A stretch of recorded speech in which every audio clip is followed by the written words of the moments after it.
Okay so hello everyone, welcome to smart tutorial. आज हम लोग साइंस 2 का सबसे फर्स्ट चैप्टर करने जा रहे हैं, 10th स्टैंडर्ड का हेरिडिटी एंड इवोल्यूशन। इसके बारे में हमने ऑलरेडी 9th स्टैंडर्ड में करके रखा है। क्या नाम था उस चैप्टर का? जेनेटिक इंजीनियरिंग शायद ना?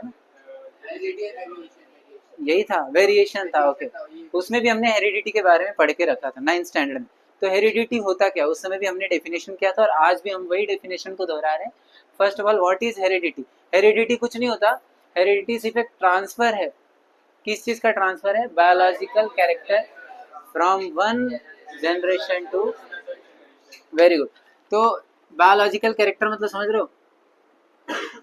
बायोलॉजिकल, जैसे हमारे मम्मी पापा, उनके जैसे ही गुण हमारे अंदर तो आ रहे हैं। उनके जैसे बोलते हैं ना, बच्चा कोई लड़का है, छोटा बच्चा, उसको बोलते हैं देखो इसकी आंखें मम्मी पे गई है, या इसका जो चेहरा है वो पापा पे गया है, ऐसा कलर मम्मी पे गया है, ऐसा बहुत सारा, हाइट पापा पे गया है, ऐसा बहुत सारी चीज। तो ये क्या है? बायोलॉजिकल कैरेक्टर है। क्या है? हाँ, यही बायोलॉजिकल कैरेक्टर जो पेरेंट से किसके अंदर आया? चाइल्ड के अंदर, ऑफस्प्रिंग के अंदर आया। इसी ट्रांसफर को हम लोग क्या बोलेंगे? हेरिडिटी। तो एक जनरेशन से दूसरे जनरेशन में ट्रांसफर होना, इसी को हम क्या बोलते हैं? हेरिडिटी। तो इसमें कुछ डाउट नहीं रहना चाहिए। ओके, सो हेरिडिटी क्लियर हो गया। तो हमारे हेरिडिटी का पार्ट, ये ना पूरा लेसन दो पार्ट में डिवाइडेड है। पहला वाला पार्ट है हेरिडिटी, पूरा 2-3 पेज मुझे लगता है पूरा हेरिडिटी है। उसके बाद 2-3 पेज ही हेरिडिटी है, उस 2 पेज ही है। और उसके बाद पूरा का पूरा लेसन इवोल्यूशन, इवोल्यूशन के ऊपर है। क्यों? क्योंकि हेरिडिटी ज़्यादा वास्ट नहीं है, वो हमने 9th स्टैंडर्ड में बहुत सारा करके रखा है ना। हेरिडिटी डिसऑर्डर भी बहुत सारे, हम क्रोमोजोम, जीन्स, डीएनए, आरएनए, सारी चीज़ें 9वीं में पढ़ के रखा है। वो सब हमने ऑलरेडी करके रखा है, बस इसको थोड़ा बहुत रिवाइज करेंगे हेरिडिटी में। और प्रोटीन सिंथेसिस कैसे होता है, हमारे बॉडी के अंदर प्रोटीन कैसे बनता है, वो हम सीखेंगे 2 पेज में पूरा। तो वो सीखने के बाद हमारा हेरिडिटी खत्म हो जाएगा। फिर उसके बाद हमारे अंदर हम इस चैप्टर के बाद पढ़ेंगे इवोल्यूशन। और इस चैप्टर का सबसे मेन जो थीम है वो है इवोल्यूशन। इवोल्यूशन मतलब वही हमारा हिस्ट्री, पता है ना, कैसे हम एप से ह्यूमन बींग बने, उसका पूरा सफर। और क्या प्रमाण है कि हम पहले एप्स थे या पहले मंकी थे, जो भी थे हम, पहले हमारा जो एग्जिस्टेंस था उसका प्रूफ क्या है, उसके 6 प्रूफ दिखाए गए हैं इस चैप्टर में। हम कितने प्रूफ दिखाए गए हैं? 6 प्रूफ हैं। एविडेंस बोलते हैं उसको। क्या बोलते हैं? एविडेंस मतलब सबूत। तो 6 सबूत हैं कि हम इससे, मतलब हमारे पूर्वज लोग, बहुत पहले का, वो लोग इस मतलब एप्स के फॉर्म में या मंकी के फॉर्म में, ऐसे फॉर्म में थे। ऐसा एग्जिस्टेंस हम एविडेंस देखेंगे इस चैप्टर में। तो हेरिडिटी और इवोल्यूशन ऐसे 2 पार्ट में है। तो सबसे पहला बात करें हेरिडिटी का, तो मैंने हेरिडिटी का डेफिनेशन बता दिया। अब इस हेरिडिटी के ऊपर से ना एक टर्म निकला है जिसको बोलते हैं मॉडर्न जेनेटिक्स। क्या बोलते हैं? मॉडर्न जेनेटिक्स मतलब आज के समय में हम देखते हैं जीन्स को, किसी भी जीन्स को अलग अलग हम वेरिएशन कर देते हैं, उनके जीन्स में चेंजेस, बदलाव कर देते हैं। तो एक नई वैरायटी, नया हाइब्रिड हो जाता है। जैसे यहाँ पर देखो, production of hybrid varieties of animals and plants. अलग अलग, जैसे कोई पेड़ है, उसको धूप, मान लो पानी ज़्यादा हो गया, या बोलते हैं ना बैक्टीरिया लग गया, या वो पेस्टिसाइड्स पेस्ट लग जाते हैं तो पेड़ खराब हो जाता है। लेकिन हम जीन्स के अंदर ऐसा बदलाव करेंगे कि उसके अंदर पेस्ट लग जाए, कुछ भी हो जाए, लेकिन पेड़ अपना मरेगा नहीं, जो झाड़ है वो खत्म नहीं होगा, प्लांट खराब नहीं होगा। तो इसकी वजह से जो हमारे खेतों में जो क्रॉप्स उगते हैं, वो क्रॉप्स में हम थोड़ा बहुत जीन्स में बदलाव कर देंगे ना, तो क्या होगा, उसके अंदर बहुत सारे गुण आ जाएंगे। मतलब वो पानी नहीं रहेगा तो भी जिंदा रह लेगा, अगर मान लो पानी का कमी हो गया या तूफान आ गया तो भी थोड़ा बहुत सह सकता है। तो बहुत सारी कंडीशन हमने 9वीं में पढ़ा है ना। अभी जैसे गोल्डन राइस करके एक टर्म था, देखो 9th स्टैंडर्ड में, golden rice. Golden rice naturally available है नहीं, वो हमने बनाया उसको, हमने जेनेटिक्स में उसके बदलाव किया, तो वो गोल्डन कलर आया। अब गोल्डन का सोना तो है नहीं, गोल्डन कलर मतलब ये होता है कि उसके अंदर तत्व ज़्यादा है, उसके अंदर न्यूट्रिशन ज़्यादा है। तो ये जो हम जीन्स में बदलाव कर रहे हैं आजकल, इसी को हम बोलते हैं मॉडर्न जेनेटिक्स, आज के ज़माने का जेनेटिक्स। ठीक है। तो ये मॉडर्न जेनेटिक्स का जो कौन से साल से ये हुआ? सबसे पहली बार ये आया था 1888 में। सोचो ये कितने पहले की बात है। 1888 में सबसे पहले ये टर्म रखा गया। और ये पता है किसने रखा था? ग्रेगर जोहान मेंडल के। किसने? ये जनक माने जाते हैं, पॉइनर माने जाते हैं किसके? मॉडर्न जेनेटिक्स के। मॉडर्न जेनेटिक्स का जो जिसने फाउंडेशन रखा वो थे ये। और इनके वजह से ही हमारा ये क्या बोलते हैं, जेनेटिक इंजीनियरिंग और ये हेरिडिटी, इवोल्यूशन, जो भी कुछ हम पढ़ेंगे वो सब का शुरुआत इन्होंने ही किया था। 1808 में इन्होंने ये जो फाउंडेशन है वो तो रख दिया। उसके बाद क्या हुआ, एक एक करके फिर कुछ सालों में अलग अलग लोग आए, साइंटिस्ट लोग आए, उन्होंने अलग अलग अपना अपना थियरी या फिर अपना प्रूफ लाए, एक्सपेरिमेंट किया, तो अब जाके हमने कुछ पॉइंट पर हम पहुंच पाए। तो क्या किया था देखो, सबसे पहली बात 19 ये समझ गया ना, 1888 में इन्होंने क्या किया था, इन्होंने 1888 में बता दिया था कि मॉडर्न जेनेटिक्स है जिसमें हम जीन्स वगैरह का कुछ बदलाव कर सकते हैं। बट वो जीन्स है किधर, जेनेटिक मटेरियल हमारे बॉडी के अंदर कहाँ रहता है, जेनेटिक मटेरियल ही क्या होता है, वो सब किसी को नहीं मालूम था। तो वो देखो 1901 में ह्यूगो दी व्राइस, इन्होंने क्या किया, अपना म्यूटेशनल थ्योरी निकाला। किसने, ह्यूगो दी व्राइस, इन्होंने ना 1901 में एक म्यूटेशनल थ्योरी निकाला। ये थ्योरी ये बताता है कि कैसे हम बदलाव किए, कैसे हमारे अंदर सडन चेंजेस होता है, म्यूटेशन कैसे होते हैं। म्यूटेशन समझ में आता है, म्यूटेशन मतलब छोटे छोटे बदलाव। जैसे अगर तुम लोग को पता होगा, हमारे अभी ईयर लोब जो है ना, अरे आई लोब, ये जो आंखों के इधर कोने में रहता है, जहाँ से ड्रॉप टीयर टीयर जहाँ से निकलता है, आंसू जहाँ से निकलता है आंखों के अंदर, वो भी धीरे धीरे कम होते जा रहा है। आगे जो बच्चे अभी हो रहे हैं ना, उनके ये वाला जो पार्ट है ये अभी घट रहा है, ये कुछ लोगों का ये भी अभी धीरे धीरे गायब हो रहा है। तो ये क्या हो रहे हैं, ये म्यूटेशन हो रहे हैं, बदलाव हो रहे हैं। और ये बदलाव को ही समझाया किसने, किसकी थ्योरी थी ये, ह्यूगो दी व्राइस ने, जो कि 1901 में इन्होंने लॉन्च किया था, मतलब डिस्कवर किया था। अब फिर 1902 में क्या हुआ, वॉल्टर सटन नाम के साइंटिस्ट थे, जिन्होंने क्या, बायोलॉजी पढ़ने वाले, उन्होंने क्या किया, बताया कि क्रोमोजोम सेल्स में प्रेजेंट होता है। क्रोमोजोम कहाँ प्रेजेंट होता है, और वो भी कैसे, पेयरिंग में। कैसे, पेयरिंग समझते हो ना, पेयरिंग मतलब जोड़ी में। हमने पढ़ा है, देखो 9th स्टैंडर्ड में 23 पेयर होते हैं हमारे इंसान के अंदर। कितने पेयर होते हैं, 23 पेयर। 23 पेयर मतलब कितने हो गए टोटल, 46। तो हमारे बॉडी के अंदर 46 क्रोमोसोम्स होते हैं 23 पेयर के रूप में। तो ये पेयर में रहता है, ऐसा बताने वाला कौन था, वॉल्टर सटन, कभी 1902 में। अब क्रोमोसोम बता दिया, क्रोमोसोम के अंदर क्या रहता है, अच्छा क्रोमोसोम कैसे, देखो तुमने वो एक्स शेप का बनाया था 9वीं में, वो ऐसा बंडल बंडल बंडल बंडल होता है, तो उसका छोटा सा हिस्सा काट दो तो उसी को हम बोलते थे जीन्स, याद है। हम डेफिनेशन भी हमने किया था, स्मॉलेस्ट यूनिट या small part of chromosome is called jeans, हमने पढ़ा था। तो अब देखो 1944, बहुत लंबा गैप हुआ, इसमें 3 साइंटिस्ट, ट्रायो ट्रायो बोला गया, मतलब 3 साइंटिस्ट लोग, कौन, Oswald Avery, Maclyn McCarty and Colin MacLeod, ये 3 साइंटिस्ट मिलकर इन्होंने डिस्कवरी क्या किया कि वायरस को छोड़कर सभी लिविंग ऑर्गेनिज्म के अंदर डीएनए होता है। ये अब तक किसी को मालूम नहीं था। ये इन्होंने सबसे पहली बार, ये तीनों ने मिलकर क्या किया, डिस्कवर किया कि वायरस को छोड़ के जितने भी जीव इस धरती पर हैं, अब पता है ना कितने जीव हैं, कितने सारे, जितने भी जीव इस धरती पर है वायरस को छोड़कर, वो सब के अंदर डीएनए पाया जाता है। हमारे अंदर डीएनए है, छोटे से कीड़े मकोड़े, कॉकरोच, बिच्छी, जो भी समुद्री जीव ले लो, हवाई, मतलब वो अपने जो थलचर, नभचर, जलचर, जो भी है ना, ये जितने भी जीव जंतु हैं वो सभी के अंदर डीएनए पाया जाता है। और उसी डीएनए को इन्होंने जेनेटिक मटेरियल बोला। जेनेटिक मटेरियल मतलब ये जो हमारे जो जीन्स पाया जाता है वो डीएनए से ही निकलेगा। अब तुम्हें मालूम है ना, वो जो क्रोमोसोम रहता है, वो क्रोमोसोम का जो बंडल है, वो बंडल किस चीज का है, डीएनए का है।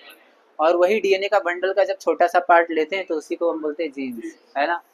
तो ये तीनों साइंटिस्ट थे। फिर उसके बाद 1961 में फ्रांसोइस जैकब एंड जैक मैनॉट, इन्होंने क्या किया था, इन्होंने एक मॉडल बनाया for the process of protein synthesis with the help of DNA. DNA तो डिस्कवर हो चुका था, अब डीएनए के हेल्प से प्रोटीन कैसे सिंथेसिस होता है हमारे बॉडी के अंदर, ये बताने वाले कौन थे, Francis Jacob and Jacques Monet.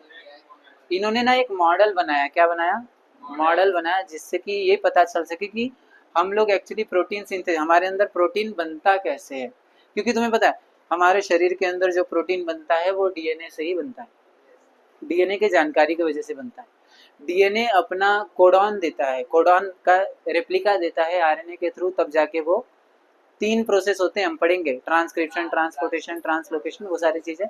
तो ये तीनों चीज से होते हुए जाता है, तब जाके हमारे शरीर के अंदर प्रोटीन बनता है। और वही प्रोटीन हमारे शरीर को जब सप्लाई होता है तो हमारी शरीर ग्रोथ करती है। तो वो प्रोटीन किसके अंदर कितना ग्रो होगा। अब जैसे देखा तुमने 15 साल का बच्चा है लेकिन ऐसा लगता है इतना तगड़ा रहता है कि ऐसा लगता है 20 साल 25 साल का है ना। या फिर कोई ऐसा रहता है 20-25 साल का है लेकिन इतना गुटका इतना पतला रहता है ऐसा लगता है 15-16 साल का। ऐसा क्यों हो रहा है? क्योंकि डीएनए के अंदर जो जानकारी है उसके मुताबिक प्रोटीन उतना ही ग्रो करेगा। हो सकता है उसके मम्मी पापा शॉर्ट हाइट के हो तो उसके डीएनए के अंदर वही जानकारी आ गई हो और उस जानकारी की वजह से वो प्रोटीन भी कम सप्लाई कर रहा हो जिसकी वजह से शरीर का हाइट भी कम हो गया हो। समझ में आई बात? यानी हमारे हमारे बॉडी के अंदर जो भी कुछ होते हैं वो सब का सब किसके वजह से होता है? हमारे डीएनए की वजह से होता है। तो डीएनए जैसा जैसा सप्लाई करेगा, डीएनए जैसा जैसा बोलेगा वैसा करना पड़ेगा। क्योंकि ये बॉडी का स्ट्रक्चर कैसा होगा, हमारी आंखें कैसी होगी, हमारे नाक कैसे, हमारे लिप्स कैसे होंगे, हमारे ये कान कैसे होंगे, हमारा बॉडी शेप बॉडी स्ट्रक्चर कैसा होगा, ये सब कुछ बताने वाला कौन है? डीएनए। ये सारी जानकारी किसके पास है? डीएनए के पास। वो डीएनए ही वो जानकारी ये देता है तब जाके हमारे अंदर प्रोटीन बनता है और वही प्रोटीन से हमारे शरीर का उस हिसाब से देख रेख होता है। अगर वो प्रोटीन सप्लाई करना बंद कर दे तो फिर गया बॉडी। तो इसलिए वो ज़रूरी है। तो ये पूरा हमने यहाँ तक पहुँचना बहुत ज़रूरी था। प्रोटीन सिंथेसिस होता कैसे, यहाँ तक पहुँचने के लिए इन सभी लोगों का रोल है। पहले इन्होंने म्यूटेशन समझाया, फिर क्रोमोजोम के बारे में, क्रोमोजोम के अंदर डीएनए होता है वो समझाया, डीएनए के अंदर जीन्स होता है वो समझाया, और जीन्स से क्या बनता है, प्रोटीन सिंथेसिस होता है, वो भी इन्होंने बताया। तो फाइनली एक बोलते ना एक इतिहास हमने पढ़ लिया कि 1888 से जब से इसका फाउंडेशन रखा गया तब से लेकर 1961 तक क्या क्या हुआ और कैसे कैसे किसने किया और उसके बाद आज का कंडीशन कैसा है वो हम पूरा देख लिए। अब हेरिडिटी क्यों हमें पढ़ना जरूरी है, हम 10th स्टैंडर्ड में ये फर्स्ट चैप्टर क्यों डाला गया?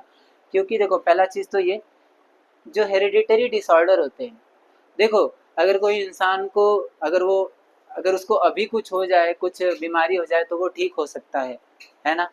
लेकिन मान लो जो जन्म से ही किसी को बीमारी आ गई हो, जन्म से ही वो मान लो उसको कुछ प्रॉब्लम है, वो ठीक होता है जल्दी? वो उसका ठीक होने का बहुत कम चांस। और ऐसे डिसऑर्डर जो ठीक नहीं हो पाते हैं जो हेरिडिटी मतलब हमारे क्रोमोजोम के डिफेक्ट्स की वजह से होते हैं, हमने पढ़ा है ना 9th स्टैंडर्ड में 44+1 ऐसा कुछ +XY+X। तो इसका मतलब हमने क्या, वो जो डिफेक्ट्स पढ़े थे वही डिफेक्ट्स क्या हैं? Hereditary disorder. क्या है? और इसी हेरिडेटरी डिसऑर्डर के वजह से जो बच्चा है उसके अंदर बहुत सारे प्रॉब्लम हो जाते हैं, फिर वो बहुत कम समय तक जीवित रहता है, या जीवित रहता भी हो तो बहुत प्रॉब्लम रहते हैं, उसके जन्म से ही बहुत ये प्रॉब्लमेटिक जीवन रहता है उसका। तो ऐसे डिसऑर्डर को डायग्नोसिस करना, उसका इलाज निकालना, ट्रीटमेंट करना और उसको बचाना, प्रिवेंट करना, ऐसा ना हो ऐसी कोई उपाय निकालना, इसी के लिए। अब देखो ना, तुम्हें अगर हेरिडिटी के बारे में ही नहीं मालूम रहेगा, उसके इतिहास के बारे में ही नहीं मालूम रहेगा, तुम हेरिडिटरी डिसऑर्डर को बचा पाओगे या उसको पहचान पाओगे, उसको ठीक कर पाओगे? आपको पूरा मालूम तो होना चाहिए भाई हेरिडिटरी होता क्या है, हेरिडिटी होता क्या है। तो इसलिए पूरा चीज़ पढ़ना बहुत ज़रूरी है। तो इसका यूजफुल पहला तो ये है कि हम हेरिडिटरी डिसऑर्डर को 3 चीज़ कर पाए। क्या बोलो? Diagnosis, treatment and prevention. ये तीनों चीज़ करना है हेरिडिटरी डिसऑर्डर का। और दूसरा चीज़ दिया है कि जानवर और प्लांट्स इन दोनों के हाइब्रिड, इनके जो हाइब्रिड वैरायटी है इनको उत्पादन करना। जैसे अभी मैंने बताया ना, पेड़ पौधे हैं उनका ऐसी वैरायटी निकालना मार्केट में कि वो कुछ भी हो जाए, कैसा भी बारिश हो, कैसा भी तूफान आए, कुछ भी हो जाए, कितने भी प्रॉब्लम हो, मिट्टी का क्वालिटी भले से थोड़ा कम हो लेकिन पेड़ अपना जिंदा रहेगा, मस्त उगेगा। ठीक है, तो ये सारा हाइब्रिड का कमाल है। आजकल जो हम लोग अभी जैसे तुम्हें वो मैंने 9th स्टैंडर्ड में बताया था पोमैटो के बारे में, जैसे पोटैटो और टोमेटो। पोटैटो जो होता है वो एक अलग पेड़ पे अलग उसका पौधा होता है आलू का, और एक जो टमाटर होता है उसका अलग पौधा होता है, लेकिन हमने एक हाइब्रिड बनाया है जिसका नाम रखा है पोमैटो। अब ये पोमैटो क्या हो गया, एक ऐसा झाड़ है जिसके अंदर आलू भी आएगा, उसके अंदर टमाटर भी आएगा, एक ही झाड़ में दो दो चीज़ें आएंगी। तो ये हमने हाइब्रिड के वजह से हुआ है, बाकी ये नेचुरल नहीं है, मतलब ये प्राकृतिक द्वारा नहीं हुआ, हमने जीन्स में बदलाव किया तब जाके ऐसा निकला। ये हो गया प्लांट्स का। एनिमल्स का क्या है? एनिमल्स के बारे में तुम्हें पता होगा, लाइगर के बारे में सुना होगा। लाइगर क्या है? Lion plus tiger, liger. मतलब लॉयन का जीन्स लिया और टाइगर का जीन्स लिया, दोनों के जीन्स को कंबाइन कर दिया तो जो बना उसको हम बोल रहे हैं लाइगर। और ये लाइगर को देखोगे ना तो ये टाइगर जैसा भी लगता है, लॉयन जैसा भी लगता है, तो एकदम अलग ही दिखता है, तो ये लाइगर है। तो ऐसे कुछ हमने थोड़े बहुत टेक्नोलॉजी का यूज़ करके, बायोटेक्नोलॉजी पढ़ा है ना, तो बायोलॉजी में टेक्नोलॉजी मिला देते हैं तो बायोटेक्नोलॉजी होता है। लेकिन उसमें टेक्नोलॉजी लगाने के लिए हमें क्या करना पड़ेगा, पहले हेरिडिटी और इवोल्यूशन को समझना पड़ेगा। तो इसके लिए बहुत ज़्यादा ज़रूरी चीज़ है। ये पूरा था फर्स्ट चैप्टर का इंट्रोडक्शन, ठीक है। अब इसके बाद जो हम सेकेंड टॉपिक में सीखेंगे वो सीखेंगे कि प्रोटीन कैसे हमारे शरीर में बनता है, उसके कितने प्रोसेसेस हैं और वो एक किस प्रोसेस में क्या क्या होता है, वो सारी चीज़ पढ़ेंगे। यहाँ तक समझ में आया? ठीक है, इसका नोट्स बना लो।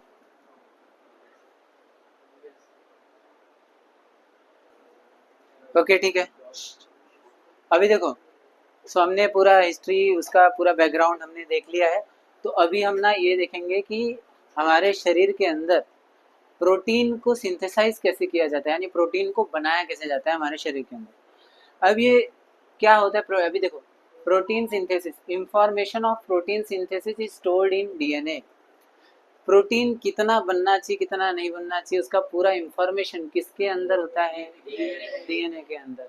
अब देखो, synthesis of appropriate protein as per requirement is necessary for the body. हमारे बॉडी को कितना रिक्वायरमेंट है प्रोटीन का, ये कौन बताता है, डीएनए। और उसी रिक्वायरमेंट के हिसाब से उतना ही प्रोटीन बनाना, ये काम किसका है, ये बनाने का काम होता है आरएनए का। तुम्हारे शरीर, तुम लोग बोलते ना सर डीएनए है, आरएनए क्या करता है, तो डीएनए के अंदर सारी जानकारी है, लेकिन डीएनए करता खुद कुछ नहीं, करने का काम आरएनए का है, लेकिन जानकारी रखने का काम किसका है, डीएनए। अब मुझे बताओ, अगर कोई बहुत ही ज़्यादा इम्पोर्टेंट डेटा हो, अगर उसी को हम लेके घूमेंगे और गुम गया, वाट लग जाएगी ना। तो अगर तुम डीएनए को ही काम पे लगाओगे और वो कहीं कुछ मान लो हुआ और डीएनए ही खत्म हो गया, तो फिर आपका शरीर तो गया। तो डीएनए कहीं खुद खुद कुछ नहीं करता, वो बस अपने जहाँ, कहाँ है डीएनए का वैसे जगह कहाँ है मालूम है, डीएनए रहता है कहाँ है, डीएनए सेल के अंदर तो रहता है। सेल के अंदर कहाँ रहता है, सेल के अंदर न्यूक्लियस होता है, वो न्यूक्लियस के अंदर रहता है। समझ में आया? देखो, ये सेल, सेल के अंदर होता है साइटोप्लाज्म, मालूम है ना, तुमने वो पढ़ा है 8वीं में, वो माइटोकॉन्ड्रिया और वो बहुत सारे अलग अलग ऑर्गेनल्स होते हैं उसके, और फिर बीच में रहता है न्यूक्लियस, और इस न्यूक्लियस के बहुत सारे पोर्स रहते, पोर्स मतलब समझ रहे हो, होल्स रहते। तो इस न्यूक्लियस के अंदर डीएनए रहता है, ठीक है। तो डीएनए एकदम सुरक्षित है। अब होता क्या है, मान लो अब मुझे प्रोटीन बनाना है, तो प्रोटीन बनाने के लिए भैया अब डीएनए से मिलना पड़ेगा ना, उससे जानकारी लेनी पड़ेगी। तो ये देखो, synthesis of protein bye DNA through RNA is called central dogma. ये जो प्रक्रिया है प्रोटीन को बनाना, प्रोटीन को बनाना डीएनए का यूज, डीएनए के द्वारा, और किसका यूज करके, आरएनए का यूज करके, इसी को हम बोलते हैं सेंट्रल डॉग्मा। एक प्रोसेस का नाम है, उन्होंने क्या समझ के दिया मालूम नहीं। अब देखो, अब होता कैसे हुए बताता हूँ। सबसे पहली बात क्या होता है ना, ये हमारा डीएनए कहाँ है, न्यूक्लियस के अंदर। तो जो आरएनए ना, आरएनए पॉलीमरेज नाम का एक चीज रहता है, क्या रहता है, आरएनए पॉलीमरेज, वो जाके डीएनए को पकड़ लेता है। वो क्या करता है, डीएनए को पकड़ लेता है और डीएनए को बीच से पेयरिंग तोड़ देता है। पता है ना, डीएनए पेयर में होता है, वो पढ़ा होगा ना अपना 9वीं में डायग्राम ये वाला, कुछ तो बन गया ये, लेकिन समझ जाओ, ऐसा कुछ तो था। और देखो हम लोग ऐसा बनाते थे, याद है। तो इसके अंदर पेयरिंग होता था दो दो का। तो ये आरएनए पॉलीमरेज क्या करता है ना, उसको पेयरिंग को तोड़ देता है। तो एक ऊपर हो गया, एक नीचे हो गया, बीच में गैप, समझ में आया। अब ये जो बीच, एक पेयरिंग नीचे एक पेयरिंग ऊपर, अब दोनों दो स्ट्रैंड हो गए ना, दोनों स्ट्रैंड में से कोई एक स्ट्रैंड को यूज किया जाता है। यहाँ पर देखो लिखा है, only one of the two strand is used. जो डीएनए के दो स्ट्रैंड हुए हैं, उस दो स्ट्रैंड में से कोई एक स्ट्रैंड को यूज किया जाता है। एंड एमआरएनए, अब देखो आरएनए का काम आ गया। आरएनए में 3 प्रकार होते हैं, तुम्हें पता होगा, मैसेंजर आरएनए, ट्रांसफर आरएनए और ribosomal RNA. MRNA, tRNA, rRNA, याद है, ये 9वीं में पढ़ा है। तो सबसे पहला कौन होता है, एमआरएनए। एमआरएनए का काम क्या रहता है, मैसेंजर आरएनए, ये मैसेज को भेजता है। कहाँ से मैसेज ले रहा है, mRNA is produced as per the sequence of nucleotides on the DNA। देखो, डीएनए को जाके राइबोसोम ने पकड़ लिया, ये मान लो डीएनए है, राइबोसोम आके पकड़ लिया। अब क्या करता है, ये डीएनए को दो टुकड़ों में कर दिया। अब यहाँ से मैसेंजर आरएनए बनने लगता है। तो मैसेंजर आरएनए ना, मान लो यहाँ पे डीएनए के अंदर यहाँ पे ए है, ए मतलब एडिनाइन। तुम्हें पता है ना, जो डीएनए होता है वो डीएनए के अंदर 4 न्यूक्लियोटाइड होते हैं, एडिनाइन, थाइमाइन, साइटोसिन, गुआनाइन। ये 4 न्यूक्लियोटाइड होते हैं डीएनए के अंदर। इसमें से एडिनाइन के साथ हमेशा थाइमाइन होता है और गुआनाइन साइटोसिन के साथ हमेशा गुआनाइन होता है। ये पेयरिंग है उनका। अगर कहीं पे ए है तो उसके साथ टी ही रहेगा, कहीं पे सी है तो उसके साथ जी ही रहेगा, अगर जी है तो उसके साथ सी रहेगा, और टी है तो उसके साथ ए रहेगा। ये डीएनए का पेयरिंग होता है। अब मान लो मैंने अलग कर दिया, तो ए के साथ टी था, मालूम है ना, अभी बताया। ए के साथ, ये नीचे ए है ऊपर टी है, तो मैं मान लो टी को नहीं, मैं ए वाले लाइन को ले रहा हूँ, तो ए के साथ कौन आ जाएगा, ए के साथ। अब मैसेंजर आरएनए बनते टाइम ए के साथ टी आना चाहिए, लेकिन आरएनए के पास थाइमाइन है ही नहीं, वो थाइमाइन की जगह यूरेसिल को यूज करता है। किसको यूज करता है? तो ए के साथ टी को रखना चाहिए, तो आरएनए वो टी को हटाकर यूरेसिल को रखता है, क्यों? उसके पास थाइमाइन नहीं है, तो यूरेसिल को रख दिया। अब जो दूसरा स्ट्रैंड है, उसके दूसरा बगल में है, उसके पास मान लो थाइमाइन है, तो थाइमाइन के साथ कौन होता है? एडिनाइन। तो एडिनाइन तो है ना उसके पास, तो ए का पेयरिंग। ऐसे करते करते उसका क्या बोलते हैं उसको, ये देखो, sequence of nucleotide in the mRNA is always complementary to the DNA strand. जो डीएनए का स्ट्रैंड है, उस डीएनए के स्ट्रैंड का कॉम्प्लीमेंट्री वाला न्यूक्लियोटाइड को ही लिया जाता है। मान लो ये सीक्वेंस है, ठीक है, और ये सीक्वेंस में ऐसा ऐसा सीक्वेंस है, ठीक है। ये मान लो ए है, ये सी है, ये टी है, ये जी है। ये डीएनए का स्ट्रैंड था, आधा आधा तोड़ दिया ना, तो आधा ये लिया। अब इसके ऊपर जब मैसेंजर आरएनए बनेगा तो इसका पेयरिंग बनाता है। तो ये ए है, तो ये भी ए रहेगा क्या? नहीं। ए के साथ कौन आता है? ए के साथ थाइमाइन तो आएगा नहीं, यूरेसिल है। तो ये मैसेंजर आरएनए का पहला वाला रेडी। अब ये इसको देखो, ये कौन है? साइटोसिन। साइटोसिन के साथ कौन आता है? तो ये हो गया जी। यानी वो एग्जैक्ट सेम टू सेम नहीं लेता है, उसको क्या करता है, उसका कॉम्प्लीमेंट्री लेता है। अब इससे होगा क्या कि उसका डेटा लीक नहीं होगा, मतलब उसकी असली जानकारी बाहर भी जाएगी ना, तो किसी को उसका रियल डेटा नहीं मालूम पड़ेगा, उस डेटा का कॉम्प्लीमेंट्री डेटा मालूम पड़ेगा। सोचो डीएनए कितना सुरक्षित है। डीएनए का असली स्ट्रैंड बाहर जाता ही नहीं है, उसका कॉम्प्लीमेंट्री डेटा बाहर जाता है। अब ये के साथ यू गया, सी के साथ जी गया, टी के साथ क्या जाएगा? ए जाएगा, और जी के साथ क्या जाएगा? सी। तो अब देखो, एक एक मतलब ये असली डीएनए था, लेकिन डीएनए के बाजू में जो एमआरएनए था, एमआरएनए वो क्या बन गया? यूजीएसी। क्या बन गया? यूजीएसी। जबकि असली डेटा क्या था? एसीटीजी, एसीटी। ये असली डेटा था, लेकिन ये डेटा नहीं गया, ये डेटा गया। अब वो समझ जाएगा, आरएनए अपनी भाषा में समझ जाएगा, लेकिन बाहर का कोई देखेगा तो उसको लगेगा अरे यही असली डेटा है, तो अपना डीएनए को कुछ हो ही नहीं पाएगा, क्योंकि ये असली डेटा नहीं था, कॉम्प्लीमेंट्री डेटा था। तो ये डेटा को ही वो क्या करता है, एमआरएनए। न्यूक्लियस में ये सब काम हो रहा था, कहाँ हो रहा था? क्योंकि एमआरएनए गया और वो पूरा डेटा लिया, मैसेज लिया डीएनए का, और वो एक स्ट्रैंड बनाया, और वो स्ट्रैंड बना के न्यूक्लियस से बाहर निकलेगा। क्यों? क्योंकि आरएनए अंदर नहीं भैया, आरएनए बाहर। अब वो आरएनए कहाँ गया? न्यूक्लियस से बाहर। अब जैसे ही वो न्यूक्लियस से बाहर गया, हमारा पहला प्रोसेस क्या हो गया? कंप्लीट। तो ये प्रोसेस को हम बोलेंगे, this process is called transcription.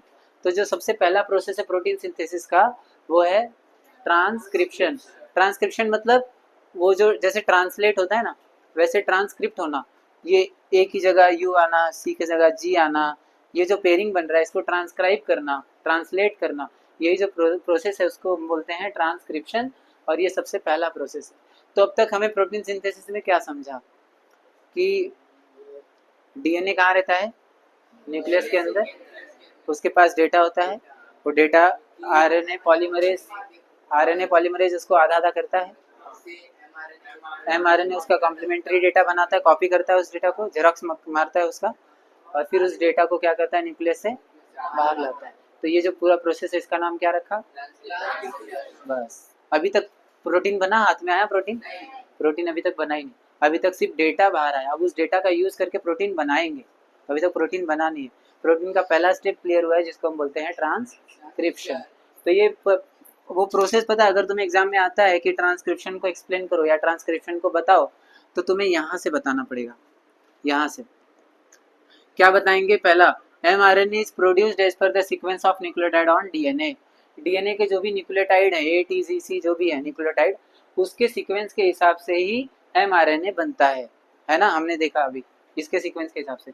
और only one of the two strand is use, और वो बनने के लिए दोनों स्ट्रैंड नहीं यूज होते, कोई एक ही स्ट्रैंड यूज होता है। फिर sequence of nucleotide in mRNA is always complementary to D. हाँ, अब वो डेटा असली डेटा नहीं रहता, उसका कॉम्प्लीमेंट्री डेटा रहता है। और वो कॉम्प्लीमेंट्री किस हिसाब से बनता है? अगर एडिनाइन रहेगा डीएनए में तो यूरेसिल बनेगा, और अगर थाइमाइन रहेगा तो एडिनाइन बनेगा, साइटोसिन रहेगा तो ग्यूनाइन बनेगा, और ग्यूनाइन रहेगा तो साइटोसिन बनेगा। ये पेयरिंग है ना, ये जोड़ी है। अब हमने वही चीज, there is uracil instead of thymine, thymine की जगह पे क्या यूज करेंगे? यूरेसिल आरएनए में। तो ये पूरा करने के बाद हमें एक कोड मिल जाता है, उसको हम बोलने वाले, पूरे स्ट्रैंड को बोलने वाले mRNA। क्या बोलने वाले हैं? और यही प्रोसेस को हम बोलते हैं ट्रांसक्रिप्शन। ठीक है, इसको लिख लो। ओके, सो ट्रांसक्रिप्शन हो जाने के बाद अभी हमने देखा जो मैसेंजर आरएनए था वो अभी भी कहाँ था? न्यूक्लियस के अंदर, और न्यूक्लियस से बाहर निकल रहा था। ठीक है, तो ये सब कुछ होने के बाद जो हमारा mRNA है, कौन? वो आउटसाइड द न्यूक्लियस, मतलब न्यूक्लियस के बाहर आता है। ठीक है, न्यूक्लियस के बाहर निकलता है कौन? mRNA। और ये mRNA जब भी बाहर आता है तो उसके साथ उसने क्या लाया है? मैसेज लाया है। तो वो मैसेज कैसा है? कोडेड मैसेज है। क्यों कोडेड मैसेज है? क्योंकि असली डेटा तो है नहीं उसके पास, कॉम्प्लीमेंट्री डेटा है। कोडेड मैसेज उसके साथ लाता है, और ये कोड किस चीज़ के लिए? अमीनो एसिड को बनाने के लिए। आगे अब होता क्या है ना, एक अमीनो एसिड में, एक अमीनो एसिड को बनाने के लिए कितने कोडॉन लगेंगे? 3 कोडॉन। कितने? 3 कोडॉन लगेंगे। इसको हम बोलते हैं ट्रिपलेट कोडॉन। क्या बोलते हैं? क्या बोलते हैं इसको? Triplet codon. यानी अभी हमने देखा था ना, एक मैसेंजर आरएनए में अलग अलग स्ट्रैंड बनता है ना, ऐसे ऐसे स्ट्रैंड बन के तैयार होते हैं, और 3 स्ट्रैंड को यूज करके ना एक अमीनो एसिड बनता है। ऐसे फिर और 3 को यूज करके दूसरा अमीनो एसिड, ऐसे करते करते करते करते बहुत सारे अमीनो एसिड तैयार होते हैं, तब जाके प्रोटीन बनता है। और इसी 3 कोडॉन को हम क्या बोलेंगे? Triplet codon. समझ में आई बात? और इसका जो डेफिनेशन है, डेफिनेशन इसका क्या है? The code for each amino acid, क्या है बोलो? इसको सब लोग लिखेंगे, मार्क करो। एक अमीनो एसिड के लिए कितना न्यूक्लियोटाइड रहता है? 3 न्यूक्लियोटाइड, कंसिस्ट ऑफ 3 न्यूक्लियोटाइड। और इसी को हम क्या बोलते हैं? Triplet codon. कितने कितने न्यूक्लियोटाइड रहते हैं? 3। आई बात समझ में? तो एक अमीनो एसिड के लिए 3 न्यूक्लियोटाइड रहता है, जिसको हम बोलते हैं ट्रिपलेट कोडॉन। अब देखो,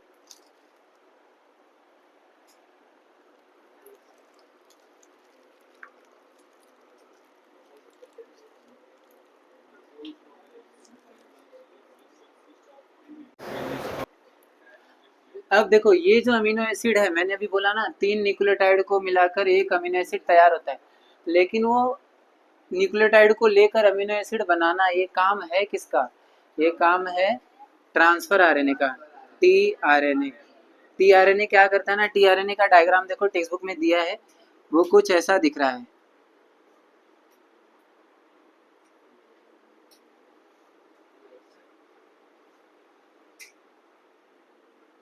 है ना, ऐसा कुछ दिख रहा है वो, और यहाँ पर एक ऐसा सर्कल सा है, गोला सा है। तो ये क्या है पता है? ये आपके जो 3 न्यूक्लियोटाइड है उसको लेता है, ठीक है,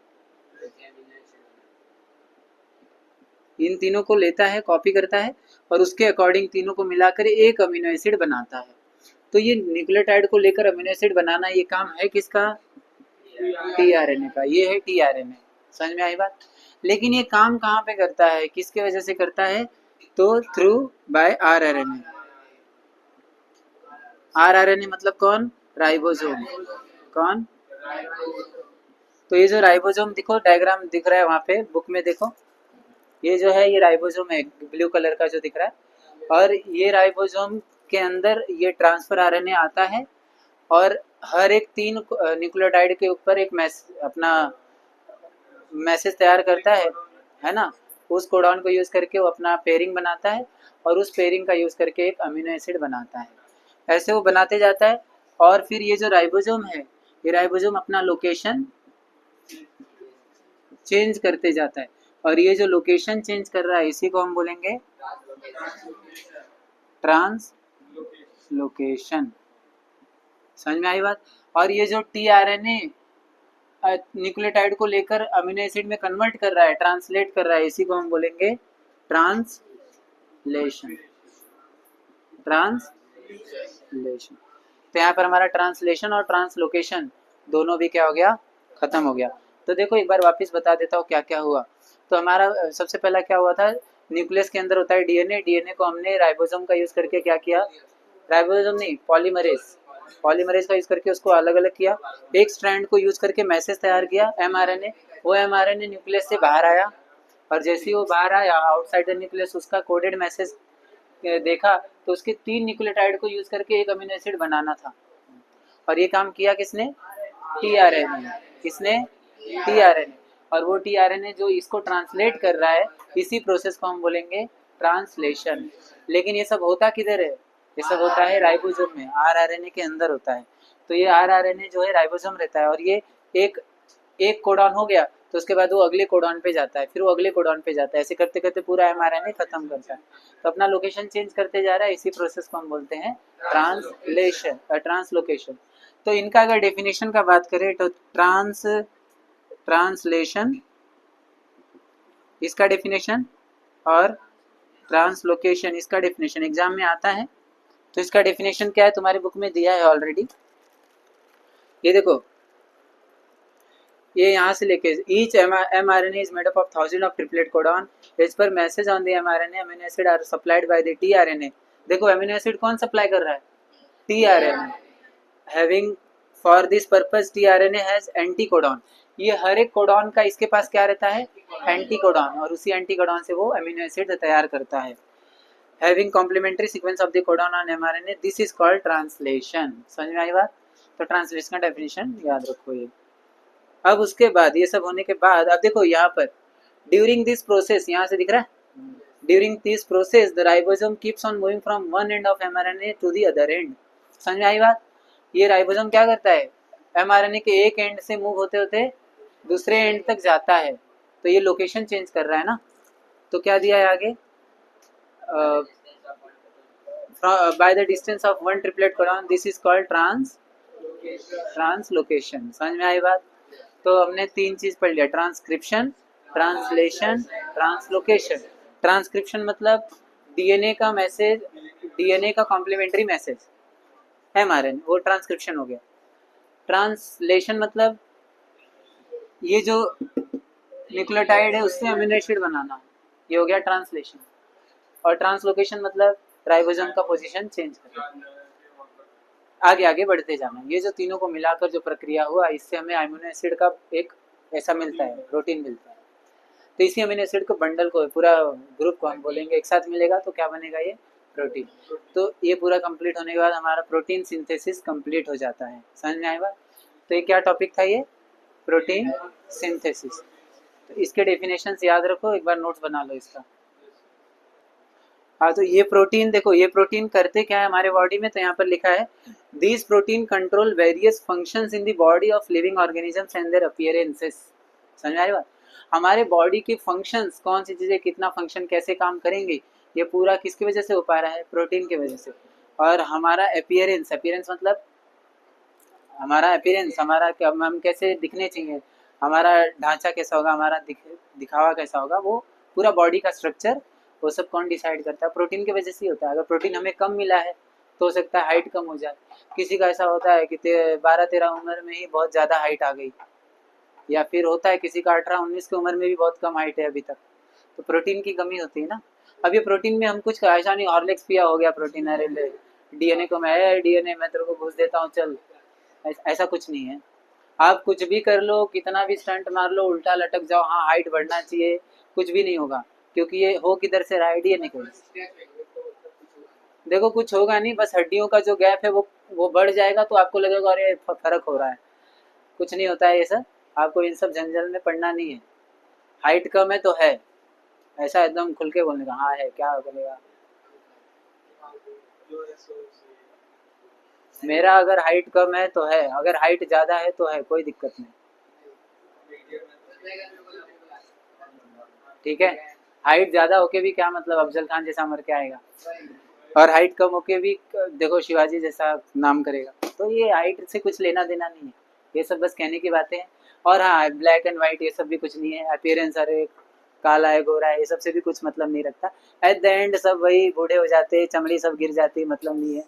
तो वो सबसे कुछ, ये बस हमारे अपीयरेंस को डिसाइड करता है, हेरिडिटी की वजह से। हाँ मिट्टी मिट्टी है, सफेद हो चाहे काला हो। हाँ, अब यहाँ ध्यान दो, आगे उन्होंने लिखा है living organisms can produce new individuals like themselves due to genes only. तो देखो ना, जो पेरेंट्स होते हैं उनके जैसे ही उनके बच्चे भी रहते हैं, उनका बच्चे के अंदर जो हुलिया रहता है बच्चे का, वो उनके मम्मी पापा जैसा ही दिखता है। तो ये किसकी वजह से हो पा रहा है, बिकॉज ऑफ जीन्स ओनली, ये जीन्स की वजह से ही होता है। अब वो जीन्स मतलब क्या होता है, डीएनए का छोटा सा हिस्सा। ठीक है, जब रिप्रोडक्शन वगैरह में देखा, नहीं अभी तो है इस बार, रिप्रोडक्शन वगैरह में देखोगे ना, तो जो ट्रांसफर होता है ना, मेल फीमेल, वो जीन्स ट्रांसफर होता है। वो जीन्स ट्रांसफर ही जो होता है वही जाकर देखो, मेल गैमेट, मेल मेल वाला जो जीन्स होता है वो, और फीमेल वाला जो जीन्स होता है वो दोनों जीन्स, दोनों गैमेट एक साथ मिक्स होते हैं, तब जाके एक फाइनल गैमेट बनता है, जायगोट। और वही जायगोट से जो बच्चा है वो उसका क्या बोलते हैं उसका वो बॉर्न होता है, या फिर वो बनता है उससे। ठीक है, वो प्रोड्यूस होता है, फॉर्म होता है। अब ये जायगोट ऐसा नहीं कि, अब देखो जो बच्चा है वो एग्जैक्टली मम्मी की तरह ही नहीं दिखता, या एग्जैक्टली पापा की तरह नहीं दिखता, दोनों का मिक्सचर रहता है ना। हो सकता है आंखें इधर मम्मी और हाइट पापा, कलर मम्मी और बाकी कुछ भी, मतलब कुछ भी हो सकता है, ऐसा कुछ नहीं। कान का या फिर आँख का, या फिर नाक हो गया, नाक टेढ़ा है, या ये सब है वो सब है। तो सब डिसाइड कर, मतलब वो पेरेंट्स के ऊपर ही डिपेंड करता है कि बच्चा कैसे होगा। तो ये सब किसकी वजह से डिपेंड करता है, जीन्स की वजह से। समझ में आया? वही हमने आज पढ़ा ना, हेरिडिटी। तो यहाँ हमारा जो इस लेसन का जो फर्स्ट पार्ट है हेरिडिटी, वो कंप्लीट हो चुका भैया। तो अब हमारे लेसन में सिर्फ अगला चीज ही बचा है, वो है इवोल्यूशन। ठीक है, हाँ अब एक छोटा सा चीज दिया उन्होंने, म्यूटेशन। म्यूटेशन मतलब कुछ नहीं होता, म्यूटेशन मतलब हमारे बॉडी के अंदर चेंजेस, वो भी सडन चेंजेस। सडन मतलब तुरंत होने वाला जो चेंजेस, जैसे वो देखा हुआ तुमने क्या हो, एवेंजर्स का क्या नाम है, कैप्टन अमेरिका वाला सीन। वो क्या, कोई तो केमिकल लगता है ना, वो इंजेक्शन कुछ तो होता है, वो लेबोरेटरी में रहता है, उसके साथ कुछ तो होता है। अभी वो हल्क हल्क हल्क मालूम है ना, कितना नॉर्मल इंसान था, उसके साथ कुछ तो एक्सपेरिमेंट होता है बेचारे के साथ, और अचानक से चेंजेस हो जाता है। तो इसी चीज को हम क्या बोलते हैं, म्यूटेशन। फटाक से चेंज हुआ मतलब म्यूटेशन, और स्लो स्लो चेंज हुआ मतलब इवोल्यूशन। यही फर्क, नहीं वो तो हमने किया हुआ है, वो अलग बात है।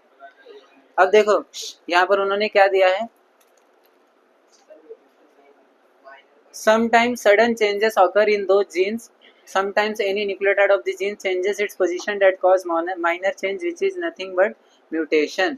तो म्यूटेशन में भी ठीक है। अब ये म्यूटेशन ना कुछ कुछ बहुत छोटे रहते हैं, इससे ज़्यादा कुछ फर्क नहीं पड़ता, लेकिन कुछ कुछ म्यूटेशन इतने मेजर हो जाते हैं ना कि उसकी वजह से बच्चे का पूरा हालत, मतलब वो बच्चा मरने के कगार पे आ जाता है, ज़्यादा दिन तक जिंदा नहीं रह सकता।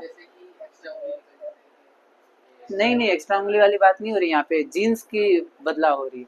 हाँ वो जो एक्स्ट्रा उंगली वगैरह होता है वो सब तो कहीं ना कहीं जीन्स की वजह से ही होता है, लेकिन वो बहुत माइनर पार्ट है, उससे जानलेवा हमला नहीं होता ना उसके ऊपर, मतलब जान से थोड़ी खेलता है वो, जन्म से।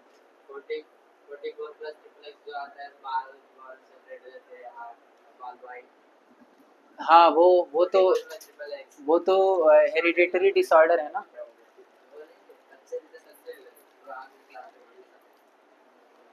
ठीक है, चलो समझ में आया ना इतना। ओके, सो अभी नेक्स्ट पार्ट जो हम करने जा रहे हैं वो क्या है, इवोल्यूशन। इवोल्यूशन मतलब क्या होता है, मैंने अभी बताया। म्यूटेशन मतलब सडन चेंज, फटाक से हुआ चेंज, और इवोल्यूशन मतलब स्लो चेंज। दोनों में बस माइनर ही फर्क है। म्यूटेशन मतलब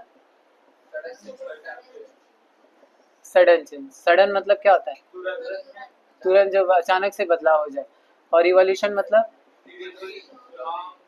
स्लो चेंज। और ये चेंज, स्लो चेंज मतलब ये नहीं कि एक दो दिन पांच दिन, नहीं, साल और कई सौ साल, इतना स्लो, इतना स्लो, समझ रहे आ रहा है, इतना स्लो चेंज होगा तब जाके उसको हम क्या बोलेंगे, इवोल्यूशन। अब यहाँ बुक में मार्क करो, पेज नंबर 3 पे देखो इवोल्यूशन के बारे में दिया है। Evolution is the gradual change occurring in the living organisms over a long duration. लंबे समय, लॉन्ग ड्यूरेशन, बहुत लंबे समय में आने वाला जो बदलाव है उसी को हम बोलते हैं।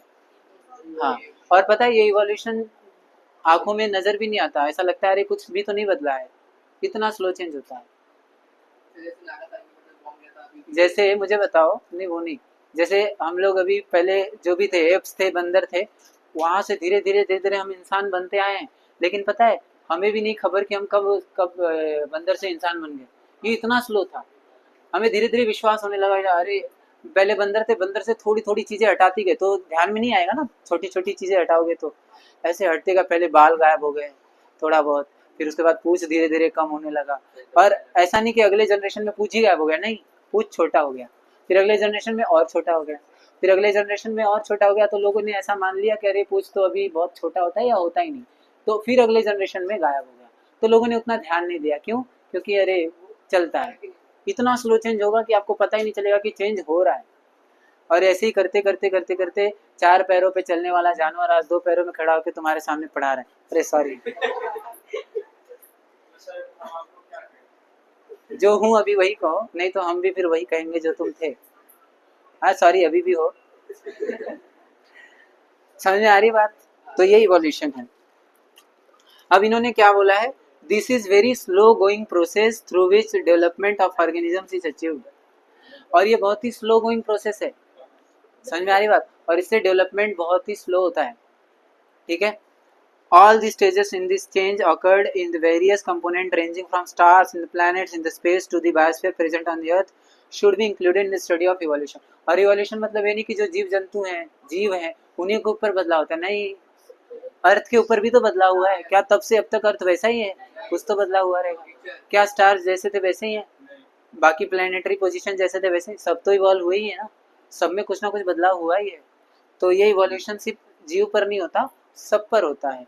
अब इवोल्यूशन तुम देखो, पहले गांव खेड़ा था, पहले जंगल में रहते थे, फिर गांव बना, फिर अभी शहर बन रहा है, तो ये भी तो एक इवोल्यूशन है। इवोल्यूशन मतलब बंदर से इंसान बना, यही है क्या, हाँ, तो ये इवोल्यूशन हर एक चीज में, इवोल्यूशन हर एक चीज में होता है, ठीक है। अब मार्क करना पहले लाइन था, बाकी कुछ मार्क नहीं करना है। अब यहाँ से मार्क करो जो मैं पढ़ रहा हूँ, line number 4, formation of new species due to changes in specific character of several generations of living organisms as a response to a natural selection is called evolution। समझ में आई बात, यानी कि हमारे स्पीशीज, हमारे जो प्रजाति है, इस प्रजाति में थोड़ा थोड़ा चेंजेस करना, उनके डेवलपमेंट के हिसाब से थोड़ा थोड़ा चेंजेस करना ही क्या बोलते हैं उसको, इवोल्यूशन। मार्क किया उसको, तो यहाँ तक मुझे लगता है इवोल्यूशन का बेसिक डेफिनेशन तो पता चल गया रहेगा।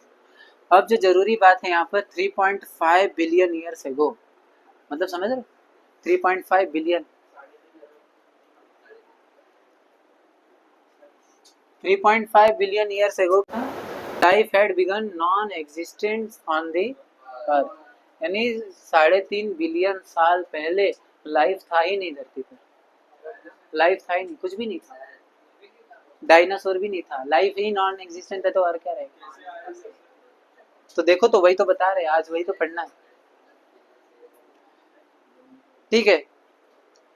तो इन्होंने क्या बोला आपका, 3.5 बिलियन ईयर्स, इतने साल पहले क्या बोल रही है, नॉन एग्जिस्टेंट ऑफ लाइफ, मतलब लाइफ थी ही नहीं, 3.5 बिलियन साल पहले। कोई छोटे मोटे कीड़े मकोड़े भी नहीं, कुछ भी नहीं, कोई भी लाइफ नहीं, एकदम ऐसा अकाल एकदम पड़े बस, कोई कुछ ना, कोई जीव ना जंतु ना कुछ, बाकी प्लेनेट जैसे। At the beginning there may have been only simple elements in the ocean on the earth। और सबसे पहला जो जीव आया था, वो सबसे पहला जीव आया था समुद्र में, ओशियन ऑफ द अर्थ। सबसे पहला जो जीव आया था वो आया था पानी के अंदर, जो कि ओशियन के अंदर, एंड जली जीवन है वाह। And simple type of organic and inorganic compound में have been formed from those. अब यहाँ है ना, ये सब थ्योरी है, ये अनुमान लगाया जा सकता है, किसी ने जाके टाइम ट्रेवल नहीं किया है, यहाँ कैसे हुआ एग्जैक्टली बता दे, एग्जैक्टली किसी को नहीं मालूम। यहाँ पर मे शब्द का प्रयोग किया, मे मतलब ऐसा हुआ होगा, ऐसा हुआ होगा। तो सबसे पहले क्या हुआ होगा, सिंपल ऑर्गेनिक, क्या simple organic and inorganic compound.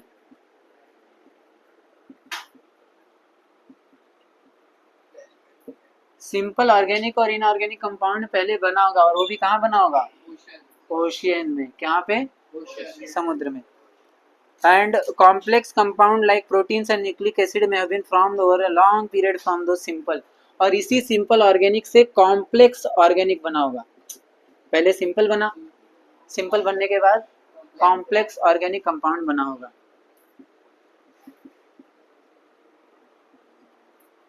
समझ में आ रही बात। और ये क्या तुरंत बन गया होगा, नहीं, बहुत करोड़ों करोड़ों साल बाद, हजार नहीं बे, करोड़। हाँ आगे, first primitive type of cells may have been from those mixture of different types of organic. इन्हीं के मिक्सचर से बहुत सारे कॉम्प्लेक्स एक साथ आए होंगे, तब जाके बना होगा primitive type of cell. Primitive समझते हो, यानी सबसे पहला सेल बना होगा। अब तक सेल बना था, अब तक सेल बना ही नहीं। देखो ना, हमारी पूरी शरीर, जितने भी जीव जंतु है किससे बने हैं, सेल से। लेकिन सेल पहले डायरेक्ट सेल बना होगा क्या, नहीं, सबसे पहले ऑर्गेनिक और इनऑर्गेनिक कंपाउंड बना होगा, वो भी सिंपल वाला, फिर कॉम्प्लेक्स ऑर्गेनिक और इनऑर्गेनिक। ये एक्सप्लेन कर लोगे ना एग्जाम में, अरे भाई इवोल्यूशन बोला तो ऐसा बताना है, ऐसा शांत नहीं बैठना। तो सबसे पहले बोलना 3.5 बिलियन ईयर्स पहले लाइफ ही नहीं था, फिर उसके बाद बोलना सिंपल इन ऑर्गेनिक और inorganic compound may have been formed, ठीक है, in the ocean, and then from those complex organic compound have been formed. फिर उस कॉम्प्लेक्स के मिक्सचर से primitive first primitive type of cell may have been formed. ऐसा आपको लिखना है, लिख लोगे ना, इसको भाई पूरा एक्सप्लेन कर देना अगर आएगा तो। हाँ लिखना, वीडियो बाद में वीडियो देख लेना, थोड़ा व्यूज भी बढ़ाना भैया। Increase the cost of surrounding chemicals. There may have been some differences among those cells, and according to the principle of natural selection, some may have been shown good growth and some may have been perished which could not adjust with the surrounding. अब ऐसे बहुत सारे, ये primitive के ना बहुत सारे sales बने होंगे, लेकिन इसमें से कुछ गुड ग्रोथ दिखाए होंगे। गुड ग्रोथ मतलब कुछ अच्छे से ग्रो हो चुके होंगे और इवॉल्व कर रहे होंगे, और कुछ पेरिश हो चुके होंगे। पेरिश मतलब गायब। क्यों, क्योंकि आगे आने वाले समय में फिर उनका महत्व ही खत्म हो गया। ऐसा इससे तो कई लाखों टाइप ऑफ सेल बने, लेकिन उन लाखों में से भी कुछ ऐसे होंगे जो अच्छा से ग्रो कर पाए होंगे, उनको ऐसा माहौल मिला होगा, या कुछ ऐसे होंगे जो खत्म हो चुके होंगे। तो ऐसे करके अब जो इसमें ये तो इधर ही खत्म हो गया, तो जो गुड ग्रोथ दिखाए होंगे उससे एक गुड ऑर्गेनिज्म बनेगा, एक नया जीव बनेगा ना। तो देखो उन्होंने क्या दिया है, may have been perish which could not adjust with the surrounding. जो सराउंडिंग के साथ एडजस्ट नहीं कर पाया होगा वो खत्म हो चुके होंगे, और जो सराउंडिंग के साथ एडजस्ट कर लिया होगा वो क्या किए होंगे, ग्रोथ दिखाए होंगे, और इन्हीं से जीव हमारा, हम जो जीव बने हैं ये बना होगा। तो समझ में आया पूरा क्या कैसे उन्होंने बताया इवोल्यूशन का, ठीक है। ये पूरा, ये पहले सिंपल ऑर्गेनिक इनऑर्गेनिक, फिर कॉम्प्लेक्स, फिर first primitive type of cell, फिर ये सराउंडिंग के हिसाब से बने होंगे, ऐसा उन्होंने बताया है। अब आज के समय की बात करें, एट प्रेजेंट, बुक में ध्यान दो, वही से पढ़ रहा हूँ। At present crores of species of plants and animals with huge diversity regarding shape and complexity are present on the earth। हमारे धरती पे आज के समय के में करोड़ों क्या है, स्पीशीज है, प्रजातियां हैं। नभचर की अलग, मतलब देखो जलचर की अलग प्रजाति, जलचर मतलब एम्फीबियन, है ना। फिर वो जलचर के बाद फिर थलचर आया होगा, टेरिस्टेरियल, टेरिटेरियल क्या बोलते हैं उसको, टेरेस्ट्रियल। तो वह मतलब जो जमीन पर घूम सके ऐसे जीव बने होंगे। फिर उसके बाद उड़ने वाले बने होंगे नभचर, है ना। तो ऐसे करते करते हमारे पूरे, अभी देखो उड़ने वाले पक्षियों में भी हजारों करोड़ों प्रजातियां हैं। जमीन पर चलने वाले रेंगने वाले कीड़े मकोड़े, रेप्टाइल्स, एनिमल्स, प्लांट्स और हम ह्यूमंस, ऐसे भी करोड़ों प्रजातियां हैं। और जो जमीन, अरे अपने समुद्र में रहते हैं, उनके भी कई करोड़ों प्रजातियां हैं, स्पीशीज हैं। तो ऐसे मिलकर आज के समय में बहुत ही ज़्यादा संख्या है प्रजातियों का। अब उसमें अगर बात करें amoeba and paramecium to man and giant whale, तो आज के समय में धरती पर सबसे सिंपल है कोई सेल है तो कौन सा है, अमीबा। पता है ना, अमीबा इज यूनिसेलुलर ऑर्गेनिज्म, मालूम है ना। अमीबा एक एक कोशिकीय जीव है। एक कोशिकीय मतलब एक ही कोशिका से बना हुआ जीव है। हमारे शरीर के अंदर कई बिलियन सेल्स हैं और अमीबा सिर्फ एक सेल से बना है। यानी अमीबा को इतना छोटा सेल होता है, सेल तो हम देख नहीं पाते पहली बात, और वो सेल मतलब अमीबा को देख ही नहीं पाओगे तुम लोग। तो अमीबा और पैरामोशियम से लेकर हमारे धरती पे, अमीबा पैरामोशियम से लेकर इंसान तक सारी प्रजातियां हैं। और इंसान क्या, समुद्र में जो ब्लू व्हेल करके बड़ी बड़ी जायंट व्हेल होती हैं, उन वो सारे किससे बने हैं, ये जो गुड ग्रोथ दिखाए ना, इन्हीं के वजह से आज इतने सारे वैरायटी के जीव जंतु धरती पर प्रेजेंट हैं। समझ में आ रही बात। तो ये पूरा इवोल्यूशन का खेल है भैया। Life exist on the earth elsewhere from the equator to boat. और यही नहीं कि सिर्फ इक्वेटर पर ही, तुम देखो ना, इक्वेटर पर भी जीव जंतु हैं, पोल्स पर भी जीव जंतु हैं, और यहाँ वहाँ जहाँ तो पूरी धरती पर जीव एक साथ आ गए। तो ये सब अपना ऑर्गेनिजम्स फैल गए, ठीक है। Organisms are present in all the places like, अब ऑर्गेनिजम्स कहाँ कहाँ प्रेजेंट है, एयर, वाटर, लैंड, रॉक, हर जगह प्रेजेंट है। देखो ना, कोई ऐसा जगह है जहाँ पर ऑर्गेनिजम्स ही ना हो, हर जगह है, ठीक है। Humans have shown curiosity about the origin of life and reason for such a great diversity in life present on the earth since ancient period. Different theories about origin and evolution of the have been proposed till today, of which theory of gradual development of living organisms is existing. तो इतने सारे theory आए कि कैसे हम इंसान बने, कैसे हम कहाँ थे कहाँ तक आए, और क्या थे हम लोग, और आज ये इंसान कैसे बने। इसके ऊपर बहुत सारी थ्योरी बनी है, लेकिन सभी थ्योरी में से सिर्फ एक ही थ्योरी एक्सेप्ट हुई है। पता है कौन सी थ्योरी नाम है उसका, gradual theory of gradual development, अरे नहीं, gradual development of living organisms. क्या,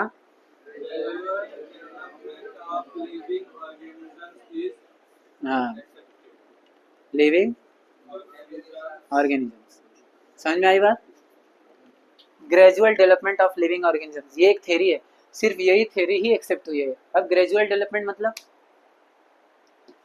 धीरे धीरे डेवलपमेंट जो होता है उसको ग्रेजुअल डेवलपमेंट होता है। तो हमारी धरती जो आज हम इंसान बने हैं, वो इंसान ऑल ऑफ अ सडन तो नहीं बने, ये धीरे धीरे बने हैं। तो इसी धीरे धीरे का थ्योरी का नाम ही रख दिया धीरे धीरे, मतलब gradual development of the living organism, ठीक है। तो यह हमारा इवोल्यूशन भी खत्म हो गया है।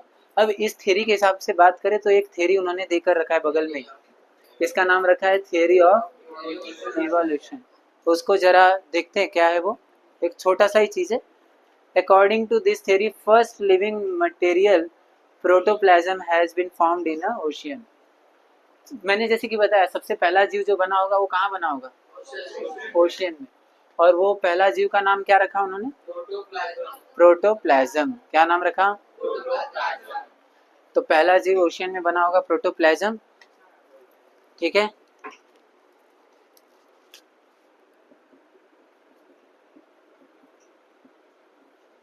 अब यही प्रोटोप्लाज्म कुछ समय बाद, कुछ करोड़ों साल बाद क्या हुआ रहेगा, यूनिसेलुलर ऑर्गेनिजम्स बना होगा। बन गए ना यूनिसेलुलर।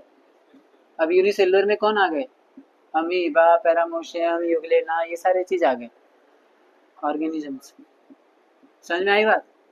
अब यूनिसेलुलर बन गए तो बहुत सारे यूनिसेलुलर एक साथ आएंगे तो क्या बन जाएंगे, मल्टी सेलुलर। तो हम क्या है, मल्टी सेलुलर हैं। तो देखो यूनिसेलुलर से change occurred in from it's more complex.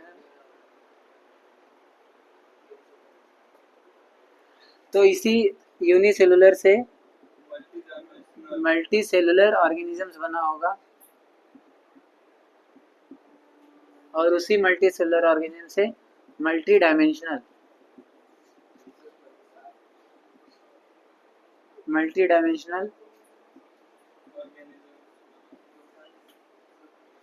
ठीक है।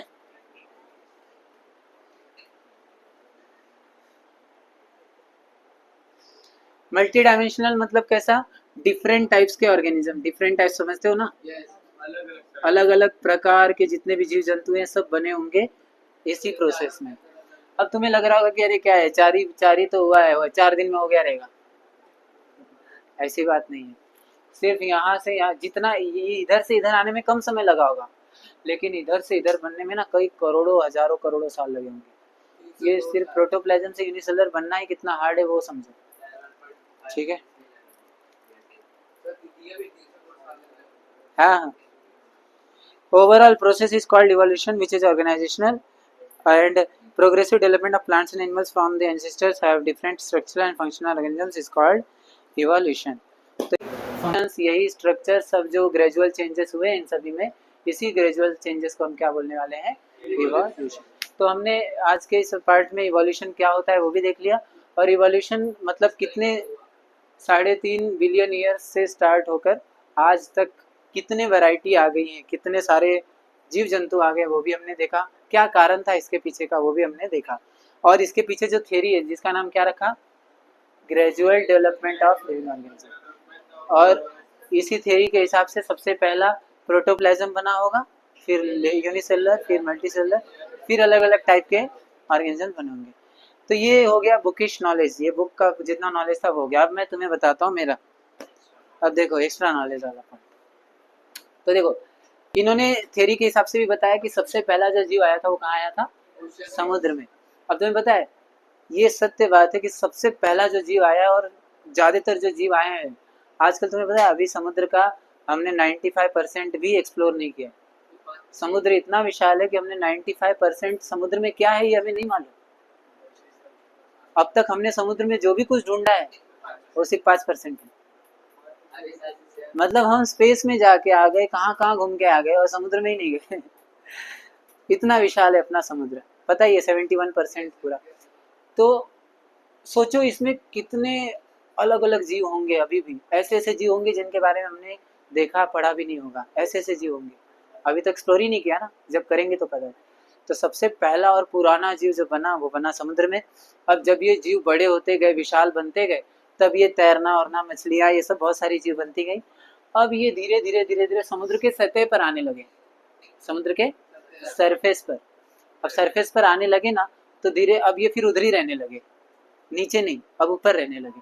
अब ऊपर आते आते फिर इनके अंदर डेवलपमेंट हुआ, क्योंकि देखो आप जैसा करोगे वैसा डेवलपमेंट आपके अंदर आएगा। ये प्रूफ है। अभी हम लोग देखो आजकल मोबाइल इतना यूज करते हैं, हमारा थंब का इंप्रेशन मिटते जा रहा है, मालूम है। हम जो थंब ये करते हैं ना मोबाइल चलाते चलाते, ये थंब का इंप्रेशन मिटते जा रहा है, और आने वाले जनरेशन में ऐसा होगा कि जो बच्चा जन्मेगा उसका ऑलरेडी मिट चुका होगा, ले भैया तो इनबिल्ट है। हाँ सही बात है। और आजकल हम लोग बहुत सारे चेंजेस हैं जो हमको पता भी नहीं चल रहा है, ये सब हो रहा है, समझ में आ रही बात। तो कहने का मतलब क्या है कि वो सतह पर आने लगने लगे होंगे, सरफेस पर आने लगे होंगे, फिर उसके अंदर चेंजेस हुआ रहेगा कि भाई जब तू सरफेस पर आ रहा है तो तेरे को अभी फिर समुद्र से निकाल के अब तेरे को तैरना और ना सिखा देते। तो फिर देखो मछलियाँ बनी जो तैर सकती हैं, जो घूम सकती हैं, कैसे भी कितना फ्लेक्सिबल हो सकती हैं, वो सब हो गई। फिर उसके बाद वो लोग डॉल्फिन जैसा उड़ी मारना, ये सब करना, ऐसे बहुत सारे फीचर्स उनके अंदर आए होंगे। फिर अब वो उड़ी मार मार के समुद्र से बाहर जो जमीन है वहां आए होंगे। जाहिर सी बात है ना, धीरे धीरे हुआ रहेगा, ऐसा नहीं कि आज ये समुद्र के अंदर था कल बाहर है, ऐसा नहीं, बहुत समय लगा होगा। ये समुद्र से बाहर निकल के सरफेस पर आए होंगे, लेकिन उनको जमा नहीं होगा, वापस अंदर चले होंगे। ऐसा बहुत बार जब हुआ रहेगा तो कुछ जीव होंगे जो अच्छा डेवलपमेंट दिखाए होंगे, वापिस से मैंने बोला था ना, जो सराउंडिंग को एक्सेप्ट करेगा, जो बदलाव को स्वीकारेगा, उसके अंदर बदलाव अच्छा खासा हो सकता है।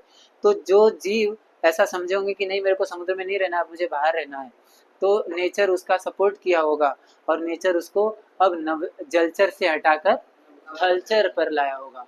अब यहाँ से शुरू होता है रेंगने वालों की प्रजाति।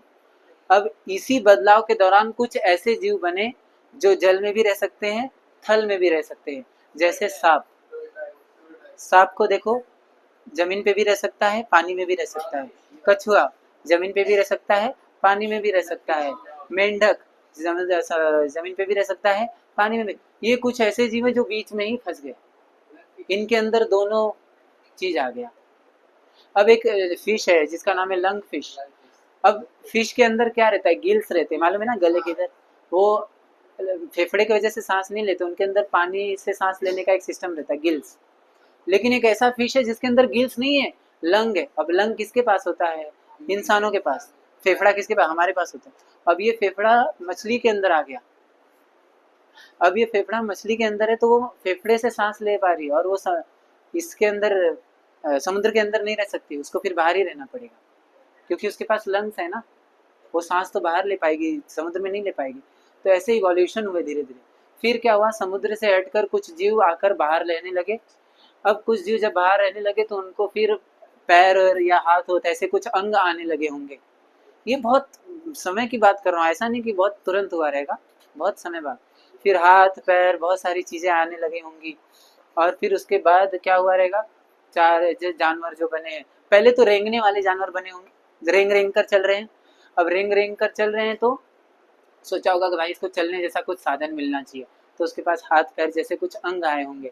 तो वो अंग आने के बाद अब वो रेंगने वाला जीव अब क्या करने लगा, चलने लगा, और वो भी चारों पैरों से, दो हाथ दो पैर दोनों से चलने लगा। जैसे जानवर देखो आज भी चार पैरों पे चलते हैं। फिर कुछ जीव होंगे जिनको अरे यार चार पैरों पे कंटाला आ रहा है, अब मेरे को दो पे ही रहना है, तो ऐसे कुछ एप्स होंगे, बंदर होंगे, जो पहले देखो हमने इवोल्यूशन में देखा है, लटक के चलते थे चारों पे, फिर धीरे धीरे ऐसे हुए, ऐसे चलते थे। आजकल के कुछ लोग हैं जो ऐसे चलते हैं गुंडागर्दी में, वो अपनी प्रजाति को याद कर लेते कभी कभी, तो वो ऐसा ऐसा एकदम भाईगिरी जैसा आदमी कहा भिड़ो भाई। तो अब वो क्या हुआ, धीरे धीरे फिर सीधा होना स्टार्ट किए होंगे। तो जब सीधे होने लगे तो अब उनको सिर्फ दो पैरों में स्टेबल होने लगे। अब जब स्टेबल होने लगे तो दो हाथ खाली है, उसको खाली तो रख नहीं सकते, इधर उधर झपाटा मारेंगे। ये पेड़ तोड़ रहा है, वो जाके फल तोड़ रहा है, कुछ भी कर रहा है, उड़ी मार रहा है, छलांग मार रहा है। बोल रहा है भाई कुछ तो उड़ने जैसा सिस्टम होना चाहिए। तो कुछ जीव ऐसे होंगे जो उड़ने में आगे बढ़े होंगे। तो ऐसे कर करके जलचर, जलचर से थलचर, थलचर से नभचर बने। ऐसे करते करते हमारे सारे जीव फैल गए। अब ये मैं जो बोल रहा हूँ, ऐसा नहीं कि मैं अपने मनगढ़ंत कहानियां बना रहा हूँ, ये असलियत है, ऐसा ही हुआ है। सबसे पहला जीव जो समुद्र में ही बना है, फिर उसके बाद सब जमीन पर आए, उसके बाद फिर सब नहीं जमीन पर आए, कुछ लोग समुद्र में रहने लगे, उनको वही खुशी होगी, कुछ लोग जमीन पर आएंगे। फिर उन जमीन में से कुछ लोग जमीन पर ही रहने लगे, तो कुछ लोग आकाश पे उड़ने लगे। तो ऐसे करते करते प्रकृति ने भी उनका साथ दिया, उनको सपोर्ट किया। तब जाके अभी पक्षियां क्यों हल्की वजन की होती हैं, क्योंकि उसको नेचर ने वैसा बनाया कि भाई तुझे उड़ने का मन है, चल तुझे हल्का बनाते हैं, ले उड़, पंख दे दिया, है ना। अभी सांप को फिर ऐसा बोलोगे सर सांप को क्यों पैर नहीं आया, क्योंकि ऐसा कुछ थ्योरी है, ऐसा मानना था कि सांप आलसी हो गया था, वो चूहों को मार के बिल में रहने लगा। हाँ वैसे ही होता है, चूहों को मारकर बिल में रहने लगा, खुद बिल में रहता था और वहीं पड़े रहता था, कभी चलने का कोशिश नहीं किया, तो उसके पैर ही गायब हो गए। पैर मतलब पैर दिया ही नहीं उसको। हाँ पानी में अपने मोशन की वजह से तैरता है, और कैसे तैरता है, समझ में आई बात। और फिर अभी जैसे वो कौन सा है, अपने चोंच से वो ये करता है, क्या नाम है उसका, हैमर, हैमर नाम है ना उसका, हाँ। वो अपने चोंच से पेड़ के अंदर छेद कर देती है। वो सब, ये सब प्रकृति की वजह से हुआ है, हम जैसा करते गए वैसा हम बनते गए, जैसे जिसकी मर्जी थी वैसे वो बनते गया, नेचर ने सबको सपोर्ट किया। अब इसमें से कुछ लोग थे जो आने वाले कंडीशन में, ये ड्रैगन पहले बने थे, मालूम है ना, ड्रैगन बनने पहले सब ड्रैगन ही थे। वो ड्रैगन फिर धरती का तापमान जब बढ़ने लगा तो ड्रैगन को सहन नहीं हुआ, तो सारे ड्रैगन फिर मरने लगे, फिर ड्रैगन की पूरी प्रजाति ही खत्म हो गई। फिर उसके बाद नया जब शुरुआत हुआ तब उसमें इंसानी प्रजाति सबसे ऊपर आई। पहले पता है सबसे ऊपर की प्रजाति डायनासोर थी, अब डायनासोर हट के सबसे ऊपर प्रजाति इंसान। इंसान इस धरती का राजा है, ये बात समझो। क्योंकि इंसान के ऊपर ऐसा कोई जीव ही नहीं है इस धरती पे। इंसान के ऊपर कोई जीव ही नहीं है, इंसान को कोई ओवरटेक नहीं कर सकता। हाँ, कुछ ऐसे कंडीशन हो जाए कि जिसकी वजह से इंसान को रहना मुश्किल हो जाए, तब फिर इंसान खत्म हो जाएगा, तब उसके जगह फिर कोई और राजा बनेगा। बोलते हैं ना, गद्दी वही है, राजा अलग है। हो सकता है, बहुत सारे कंडीशंस है। हम लोग क्यों राजा हैं पता है? हमारे ताकत की वजह से नहीं, हमसे ज्यादा ताकत हाथी शेर के पास है, हम ताकत की वजह से नहीं है, हम सिर्फ दिमाग की वजह से राजा हैं इस धरती के। समझ में आ रही बात? जो मैंने बताया पूरा इवोल्यूशन की बात थी है। और अगर मैं स्पिरिचुअली और अपने थोड़ा साइंटिफिक क्या बोलते हैं, हमारे प्राचीन जो हिस्ट्री है उसके हिसाब से बात करूं, तो तुम्हें पता होगा विष्णु भगवान के कितने अवतार हैं? 10 अवतार है, 10 अवतार बोला जाता है ना। तो उनके जो 10 अवतार है ना, ऐसा माना जाता है कि वो जो 10 अवतार हैं, वो 10 अवतार हमारे इवोल्यूशन को दर्शाते हैं। समझ में आ रही बात? जैसे हमने बोला कि इवोल्यूशन का सबसे पहला फेज कहाँ से स्टार्ट हुआ? समुद्र से, पानी से। तो सबसे पहला जो अवतार था विष्णु भगवान का, वो भी पानी वाला ही था। क्या था? मत्स्य अवतार। मत्स्य मतलब मछली, मछली वाला अवतार हुआ था किसका? विष्णु जी का। तो मत्स्य अवतार के बाद फिर आगे कौन सा अवतार हुआ? कश्यप अवतार। फिर कश्यप अवतार के बाद फिर आया वराह, वराह अवतार। वराह के बाद, वराह पता है ना, सिंह था, जिस ऐसी प्राचीन कहानियां है कि उन्होंने धरती को बचाया था खत्म होने से। तो वो आजकल यूपी वगैरह साइड जाओगे ना, तो वराह जी की मूर्तियां बहुत सारी हैं। क्योंकि लड़ाई जो हुआ था, युद्ध जो हुआ था वराह जी का, वो उधरी साइड, यूपी साइड ही हुआ था। तो उन्होंने बहुत सारे ऐसे जगह है जहाँ पर वो उन्होंने मारा था, तो वो राक्षस गिरा था, और जहाँ गिरा था वो जगह आज मंदिर बना है। ऐसा बहुत सारी कहानियां हैं। तो वराह अवतार, फिर ऐसे आगे चल के जितने भी अवतार है, मतलब देखो सबसे पहले मत्स्य अवतार था, यानी पानी में रहने वाला जीव। फिर कश्यप मतलब कछुआ, पानी और जमीन दोनों में रहने वाला जीव। फिर वराह अवतार जो सिर्फ जमीन में रहने वाला जीव। फिर उसके बाद आगे चलते चलते गया। फिर उसके बाद राम अवतार, कृष्ण अवतार, अभी तो आने वाला कल की अवतार सबसे डेंजर। तो ऐसे ऐसे करके 10 अवतार पूरे हैं हमारे। तो वो 10 अवतार को भी एक इवोल्यूशन की तरह ही दिखाया गया। हाँ, अब तक 9 अवतार हुए, 9वें अवतार थे हमारे कृष्ण। ठीक है, समझ में आया? तो ये था पूरा इवोल्यूशन का कंसेप्ट। अब अगले लेक्चर में, आज का लेक्चर यहाँ खत्म करते हैं। टाइम कितना हुआ है? 3:30 ना? ठीक। हाँ हाँ, अभी ज़्यादा कुछ है भी नहीं वैसे, 4 पेज ही है, वो हम करा देंगे। सुनो, नेक्स्ट लेक्चर में ना हम लोग हम बंदर से इंसान बने, इसकी जो एविडेंस है उस एविडेंस को हम देखेंगे। तो अगले लेक्चर में ये प्रूव हो जाएगा कि तुम इंसान नहीं हो, जानवर। तुम्हारे अंदर कहीं ना कहीं वो जानवर है, वो बीच बीच में जाग जाता है। तो उसके हम एविडेंस देखेंगे अगले लेक्चर में, और फिर कुछ थ्योरी देखेंगे। चलो ठीक है, नोट्स बनाओ सब लोग। हाँ क्या?